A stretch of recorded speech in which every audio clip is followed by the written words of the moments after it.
Welcome back. You are off and running. You are ready to start your Great Eagle project. I want to give a little overview of the project before we start. First off it is your project. It is nobody else's project. It is not your mom's project, your dad's project, your Scoutmaster's project, your Life to Eagle Advisors project. It is yours. So you need to own it. You need to do the work on it. You need to understand every aspect of this project and take ownership. This is how you ending your life as a scout and becoming an eagle is demonstrating leadership and the capability of designing, implementing, and executing a project, which includes the report and the project proposal and the plan. So we're going to start. The other thing is about your project, again, your project, is rather than you coming up with, I want to build a bench for company XYZ, or you should research and talk to the beneficiary first and say, what is it you need? What could I do for you? Remember, Scouts give service, and one of the service isn't really telling them what you're building for them, it's asking them what they need. You may have this great idea that you want to do a Gaga Bob pit, but maybe they need a basketball court or some landscaping or something else done. So make sure you understand that first. The other piece is, remember, there are two types of projects. They are build projects, and then there are do projects. Build is simple. I'm building a bench, a tables, I'm building a gazebo, or I'm doing a STEM learning day, or I am doing a food drive, and we'll talk about those as we go further along. So I want to walk you through the steps. First thing is, use the project workbook that's online, or it's on Troop web host, and download it to your computer, because this is what you're going to use to fill out. And think of it as a professional. You know, you've spent all this years getting to this stage. This is your final, one of your final presentations. So make it look professional. It should be very accurate typing, good grammar, proper punctuation, capitalized letters, and very descriptive answers. Your Life to Eagle advisors will work with you through this process. You will probably submit this proposal numerous times back and forth. Don't get frustrated. We're just trying to help you make it look as professional as you can, because your next steps are getting it approved. So the first step in this is getting your draft of your project proposal off to your Life to Eagle advisors. They will work to you to get it cleaned up, and then we'll take the next steps. So here, fill out your the candidate's your name and the name of your project, and be descriptive. Put it is a set of 4 benches for the church of, so it's very much what it is. The next page is on information. So some of it you have. It's your information, your the community, the unit leader, the committee chair, the unit advancement coordinator, and the service center, the council representative, and the project coach. We will provide all those for you. Those are actually on Troop web host. Those are all standard information we can get you. You are responsible for getting the project beneficiary, the project beneficiary representative, and again, your information. So the ones in red you can get off Troop web host or from the Life to Eagle advisor. The blues are things you fill out. Now this is the who, what, where, why, and when, and this is needs to be filled out by you. So describe your project. Again, be descriptive. I am building 4 wooden benches for the park at George Bush. So that's how many. They're wooden. So be descriptive. Give a good describe your project. And let's look at the size of this box. It isn't one sentence. We don't want to be, I am building benches. Be descriptive of what you're building, how you're building it, what is your project. Again, this is how it benefits the beneficiary. Why do they need these? These benches will be used for, or this food drive will benefit the people that have lost their jobs due to COVID. Again, how will it be benefited by the beneficiary? Probably a lot of this is from a conversation with the beneficiary. Ask them questions. How will this benefit you? What will it be used for? Who will benefit from it? When do you plan on carrying out your project? Don't put May 1st. Put May or put spring. And when will you finish it? I will finish it at the end of June. I will finish it at the end of spring. I will finish it towards the end of the year. You don't have to put exact dates. Just beginning of May, end of May.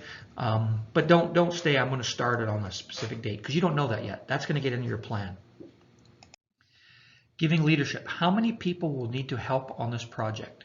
So think about it. It may, and this is a range. You can put 8 to -14. And how will you recruit them? And again, full sentences. I will recruit people, or I will recruit my volunteers through the troop. I will use a sign-up genius. I will coordinate dates with the ASPL of service. Because you don't want to book dates that are not wrong. I will make announcements at the troop meetings. I will send out emails. I will recruit friends from school. I will recruit people through my church organization. So again, make them full sentences. I will do this, or this is how I will do it. Again, what will you think the most difficult about leading your volunteers? So this, well, it's a small box. Where's your leadership coming from? What are you doing? I will have team leaders, or I think that managing 5 groups of people will be difficult, but I will have 5 team leaders and break the tasks down. Or I will have trouble, I may have trouble getting enough food for the food drive, and here's how I'm going to handle it. Don't just put this is the difficulty will be in 2 words. Put a sentence, and really we want to hear is though how you're thinking about managing that difficulty as well. Let's move to the next step, materials. What types of materials? So think of materials as things you leave behind. That is lumber, screws, dirt, plants, staples. Again, things you're going to leave behind. Supplies is things you will use. I may need some tarps. I may need some, so I've got some examples here. Tarps. I may need food. I may need water. I may need garden hose connection. So these are kind of supply. I may need some, again, what am I, tape? What am I leaving to use? Again, materials is what am I leaving behind. This is what my supplies. Tools. Tools are hard tools that you're going to use. So that's drills, wheelbarrows, table. I'm going to need scissors. I'm going to need hammer. I need a drill, but I'll need drill bits. I need a tape measure, but I need a pencil to mark the wood. I need saws. So this is, really think, don't just think about a drill, but you need the bits to go with it. I may need an extension cord to plug the drill in. So again, think of all the tools you need. Other needs, again, using examples here, you may need parking, you may need postage, you may need printing for advertising. One of the things I also suggest is other needs. I want to put a plaque on my project when I leave so they know it's me. So I always say make sure you put a plaque in here, or some type of a sign or something that was left behind. You want to be proud of what you did. So permits and permissions, do you need any permits? So rather than no or nothing, it's I will not need any permits, or I will need the following permits. I will obtain them, and it will take me 3 months to get KDISD approval. Again, put a nice sentence. Don't just one-word bullet points. Costs. So again, materials, supplies, tools, and other. What a coincidence. These are the 4 boxes above. So in the materials box where I said things you leave behind, this is the things that you're leaving behind. This is your supplies, the tape, the tarps. Tools, if you have any tools. Other, this was the other box, there for your total. If you don't have to buy any tools or rent any tools, then it's 0. If you have all the supplies, if you have tape at home, if you have water you're going to bring and you already have it, you could put a cost estimate for it, but again, this is your total cost. If you have nothing and there's no cost for tools, put a 0. So don't leave a box empty. Fundraising, and we'll talk about fundraising. Majority of the projects are, I am using personal funds. I don't need to know how you raised your personal funds. You don't have to say I mowed lawns or I have a flag account. Just, I will use personal funds. If you're going to do fundraising and go out and do fundraising, talk to your Life to Eagle advisor, because fundraising requires a separate set of approvals and management of the money that comes in. So again, if you're not doing it personal, if you're doing it personally, put personal funds. If it's anything else, talk to your Life to Eagle advisor. Next is the project phases and what they might be. So it says here, the first maybe prepare your project plan. So maybe I may get approvals, prepare project plan, figure out the materials I need, coordinate dates with the ASPLA service for my work day, hold a leadership training day, prepare a set of plans and blueprints to hand out for the troop volunteers, purchase materials, meet with beneficiary, hold work day, finish my project report. You're not limited to 10. You can go to a separate page if you want, but I'm suggesting get close to 10. But think of all the different steps. Logistics, how will you handle transport of materials? So I will go to Lowe's or the hardware store and pick up all the materials myself in our vehicle and bring them to the work site, or I will require a volunteer to use the troop trailer to transport my materials. Helpers will arrive and on site on their own vehicles. I will ask people to bring the tools with them when they arrive. Think about, again, how will material, supplies, tools, and helpers arrive at site. Safety issues. Safety is very important. And what I suggest in here is two things. One is explain the safety item. So tripping and falling is excuse me, is a large safety issue. So you put tripping and falling and put behind it, to ensure safety of no tripping and falling, I will ensure I keep a clean workspace for everybody working. Cuts and scrapes. I will require anybody working with wood to have work gloves on and eye protection. Saws. I will require only approved adults to use power tools.